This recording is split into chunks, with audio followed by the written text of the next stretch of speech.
आदाब, नमस्कार, सत श्री अकाल, केम छो। मैं हूँ आपका दोस्त और होस्ट मोहम्मद अनस सिद्दीकी। आज मेरे साथ मौजूद हैं सियासत पे बात करने के लिए मुसलमानों की आर्थिक, शैक्षणिक, राजनीतिक क्या उन्होंने विकास किया इन पिछले 70 सालों के दौरान। कौन हैं वो लोग जिनको मुसलमानों को डरा के रखा, दबा के रखा और मुसलमानों की स्थिति दिन पे दिन बद से बदतर होती चली गई। उनका कोई रहनुमा नहीं आज की तारीख में, कोई उनका लीडर नहीं जिसके पीछे वो चल सके। आखिर इस सब के लिए कौन जिम्मेदार, में सब बात करने के लिए मौजूद हैं मौलाना मुफ्ती सादात हुसैन कासमी साहब। कासमी साहब का बहुत बहुत खैर मकदम हमारे स्टूडियो में। शुक्रिया। सबसे पहले मैं जानना चाहूँगा पिछले 70 सालों के दौरान मुसलमानों की जो हालत, पसमानदगी की वजह क्या है, मुसलमान जो है क्यों इतना पीछे हुआ, क्या वजूहात हैं, और अभी जो देख रहे हैं मौजूदा दौर में जिस तरीके से खाड़ी देशों की तरफ मुसलमान जो है वो मुँह उठा के देख रहा है कि वहाँ से कोई मदद आएगी, कोई जो है वही उतरेगी और मुसलमानों का कायाकल्प हो जाएगा। इन सब के पीछे क्या वजह मानते हैं आप? देखिए, बहुत बड़ा सब्जेक्ट आज आपने उठाया है जी। आज मुसलमानों की माशी, तालीमी हालत को देखकर जी, जो बिल्कुल बद से बदतर हो चुकी है,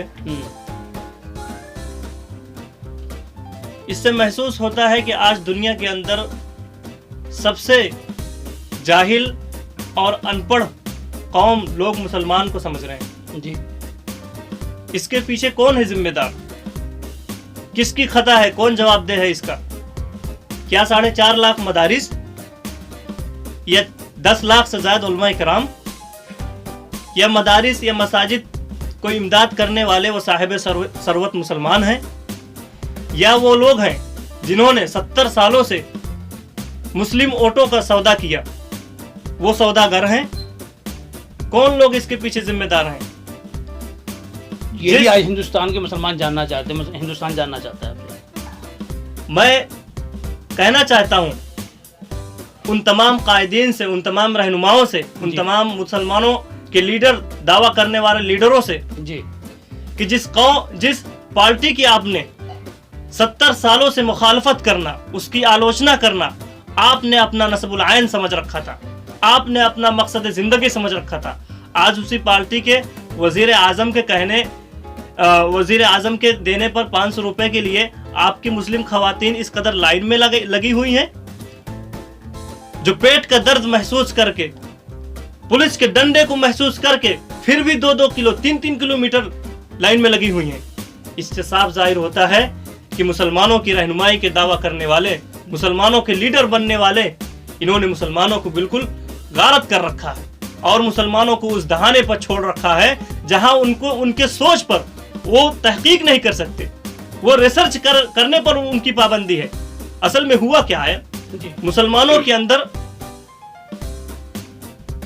सबसे पहले आप ये समझ लीजिए, एक होता है डाइवर्जन थिंकिंग और एक होता है कन्वर्जन थिंकिंग। जी जी जी।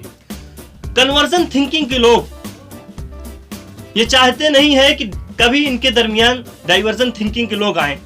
ये समझते हैं कि जो हमने सोच लिया यही एक मसला है, यही एक सूरत हाल, यही एक हल है, इसका दूसरा हल नहीं है जी। जबकि डाइवर्जन थिंकिंग के लोगों का ये हाल होता है कि वो एक पहलू से कई चीजें निकालते हैं, फिर उस पर गौर करते हैं, उस पर सर्च करते हैं। मैं कहना चाहता हूं मुसलमानों से कि आने वाला वक्त ऐसी कौम का है, ऐसे कौम का है, ऐसे समुदाय का है जिनके पास science, technology, communication, intellectual bank होगा। और आप देखिए जो सबसे ज्यादा इंटेलेक्चुअल प्रमोट करता है वो आपका हदीस और कुरान है। आप उस पर कभी गौर करते ही नहीं, आपने कभी उस पर रिसर्च किया ही नहीं। आज मौजूदा हालत में जी 40% मुस्लिम खवातीन ऐसे हैं जो न तो ईमेल पढ़ सकती हैं न ईमेल लिख सकती हैं। 65-70% मुस्लिम मर्द ऐसे हैं जी जो न लिख सकते हैं न पढ़ सकते हैं। इसका कौन है जिम्मेदार? इसका जवाब दे कौन है? इटली एक छोटा सा मुल्क है, बहुत छोटा मुल्क है। आज उसमें इतनी यूनिवर्सिटीज हैं जितना 61 इस्लामिक कंट्री में नहीं है। जी। क्यों? इन रहनुमाओं ने, इन चंदा माफिया ने, विदेशों से पैसा लाने वाले मदारिस के नाम पर लाखों की फंडिंग करने वाले आज चंदा माफिया कहाँ रहनुमाई कर रहे हैं? जो मुसलमानों के माशी तालीमी निज़ाम पर चीख चीख कर चंदा करने वाले, जिन्होंने अपना ये नस्बुल आइन बना रखा, जिन्होंने कौम को ये बावर कराने के लिए कि सबसे ज़्यादा इस्लामी किले हैं तो मदारिस इस्लामिया है। आज मदारिस इस्लामिया इस्लामी किले नहीं है, वो खानदानी किले बने हुए हैं, जिन्होंने आज मुसलमानों को इस स्थिति में छोड़ा है कि आज न वो कुछ पढ़ सकते हैं न वो लिख सकते हैं। मैं मकसद जानना चाहूँगा, जिस तरीके से कुरान को जो है हिदायत के लिए भेजा गया था कि जिंदा इंसानों को लिए कि वो हिदायत लें कुरान से, कुरान को समझें, कुरान को पढ़ें, उस पर अमल करें, लेकिन उस कुरान को लोगों ने मुर्दों के लिए महदूद कर दिया कि उसको पढ़ें, पढ़ के सारे सवाब पहुँचाएँ। आखिर इसमें जो है कौन लोग जिम्मेदार हैं? किसने इस हालत पे पहुँचाया मुसलमानों की? मुसलमानों में जबकि ज़कात, सदका, खैरात, फितरा, तमाम ऐसी चीज़ें हैं जो सामाजिक जो है बराबरी, समानता की बात करती है, समानता लाने के लिए करती है, उसके बावजूद मुसलमान आर्थिक रूप से, माशी तौर पे पसमानदगी में है, तालीमी तौर पर पसमानदगी में है, पिछड़ेपन में है। उसके लिए कौन जिम्मेदार है? मुसलमानों को किसने रोका है? देखिए, कुरान कभी ये नहीं सिखाता, हदीस कभी ये तालीम नहीं देती है कि आप आगे मत सोचो। कुरान तो हिदायत के लिए नाजिल किया गया है और कुरान में वो तमाम चीज़ें अल्लाह ने मौजूद कर रखी हैं जो हमको आगे सोचने पर, आगे हमारा डायरेक्शन क्या होना चाहिए, उस पर जाने पर हमको मजबूर करती हैं। लेकिन हम उसको गौर से पढ़ते नहीं हैं, उसको समझते नहीं हैं, और ना हमारा रहनुमा कभी उस पर सोचने पर हमको कहते हैं।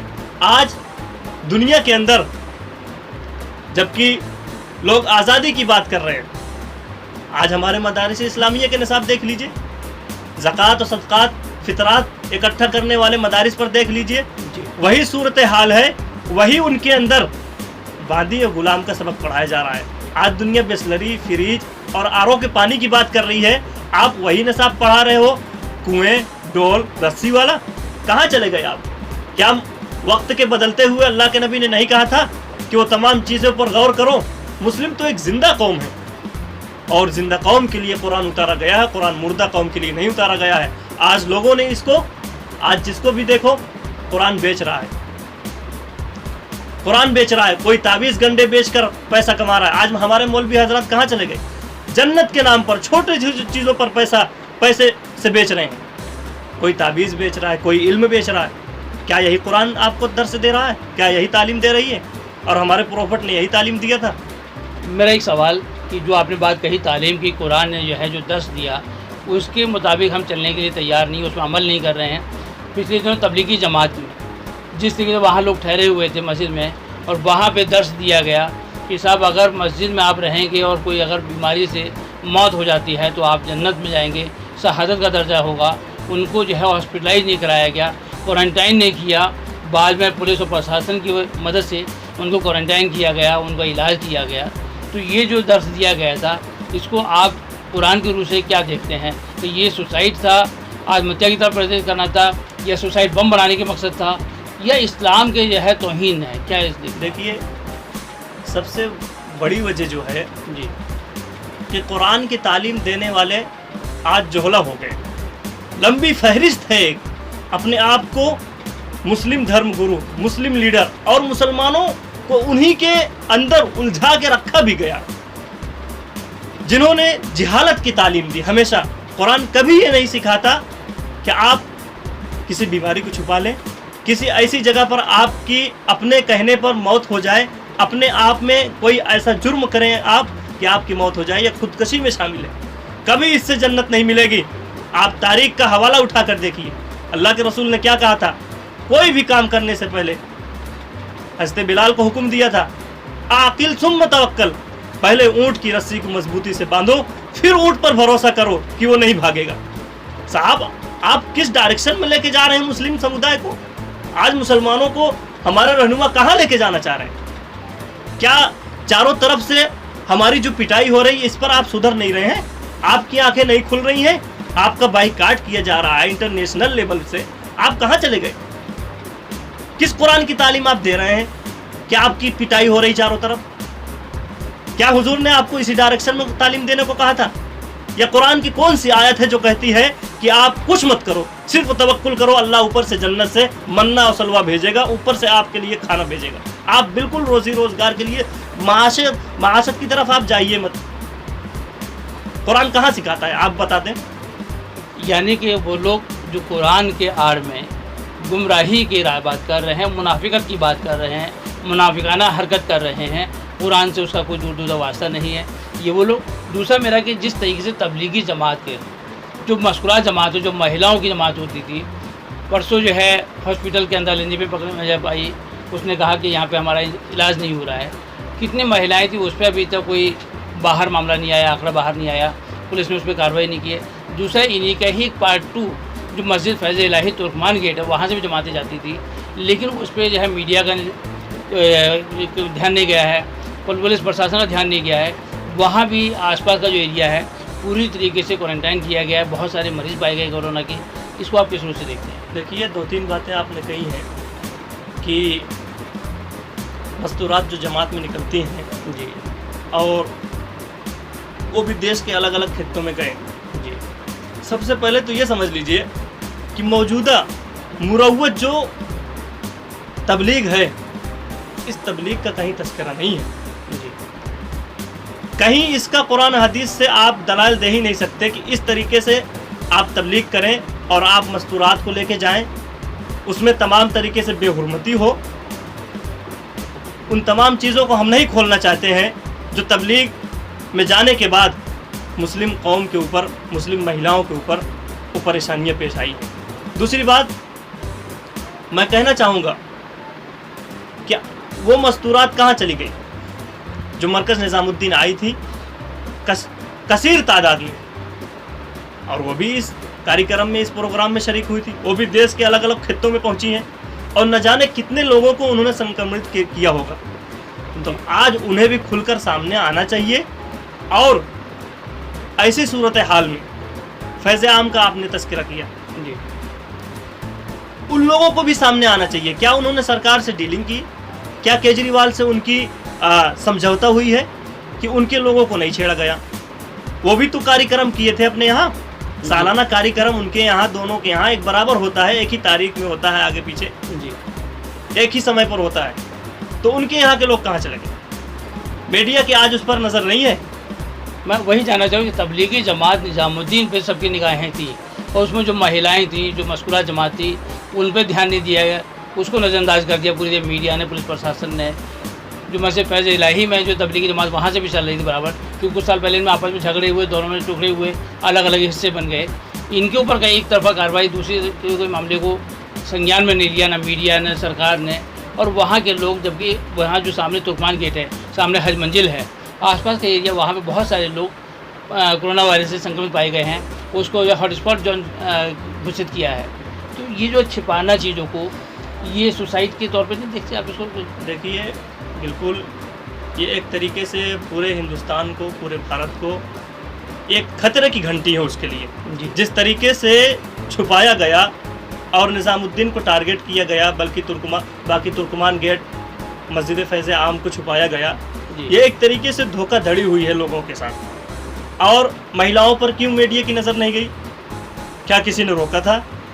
या वो मीडिया जिन्होंने तमाम तरीके की अफवाहें उड़ा दिया, जी, उनको इस पर क्या वो तमाम जानकारी लेने के बाद, ये रिसर्च करने के बाद उनको पता नहीं चला कि यहाँ महिलाएं आई थी?